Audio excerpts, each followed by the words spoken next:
tsaka si Tantan. Pero hindi ko pa sigurado. Kasi titingnan ko ulit yung lupa eh. Nagreklamo na kasi ako doon sa lupa. Doon sa agency na ano, sabi ko, yung lupa doon, ano na, magsi 6 years na, wala pa ring, ano, tapos sabi ko, baka naman scam tong lupa na to. Sabi niya, hindi po ma'am. Sabi niya, yan ang maisosigurado ko. Sabi niya, sasama na daw siya. Pahama kasi itong monkeypox. Kaya nga eh. Di ba uuwi din anak mo, ate?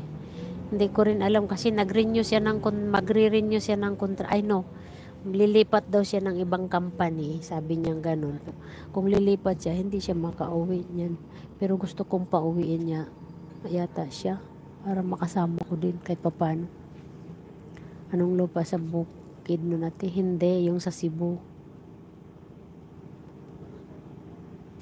Wala akong nakuha sa Bukidnon. Gusto ko lang mamasyal doon sa Bukidnon kasi nakita ko sa mga reels. Ang gaganda ng mga views doon. Mayroon pang, pwede ka pang sumakay sa zipline. Mayroon ding yung nagbabike-bike ka sa lubid. Yung mga ganun. O sige na, magbabay na ako. 1 oras na pala ako. Sa wakas, naabot din ng 1 oras. Oo. Isasama ko si Dudong kung kasama siya. Pero pag hindi, hindi. Takot naman yun si Opaw.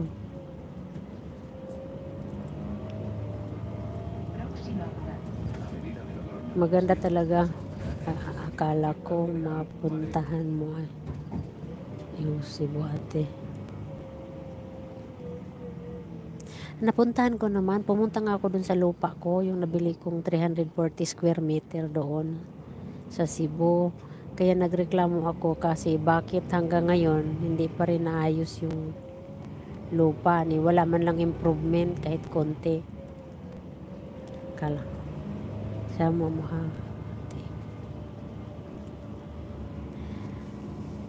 Oo, hindi ko, ayoko siyang pilitin lang kasi may allergy kasi yung lamok.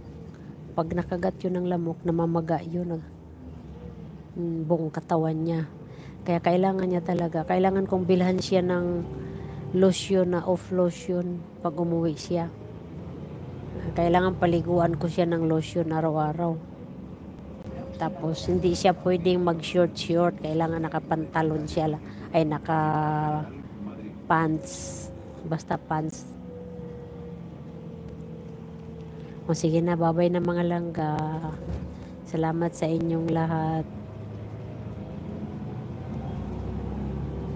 Salamat mga langga.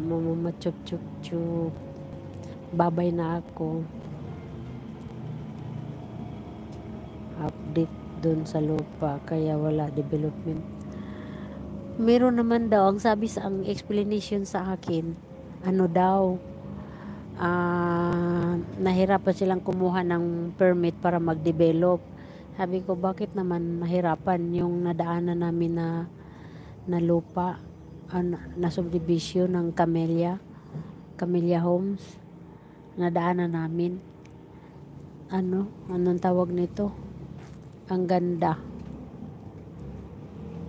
na, wala pang bahay pero na-develop na yung may mga kalsada na sila, may gate na sila.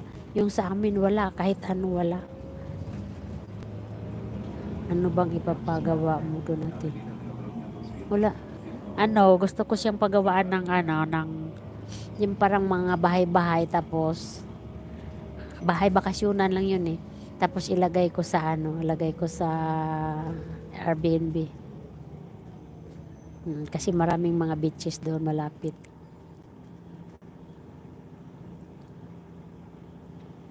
Sige na, babay na mga langga. Ate Jojot, nag-udo din ka. Parehas kayo ni Calibre Vlog, nag-udo. Sige na, babay na. Babay mga langga. Mumuma chup. Adios. Bye.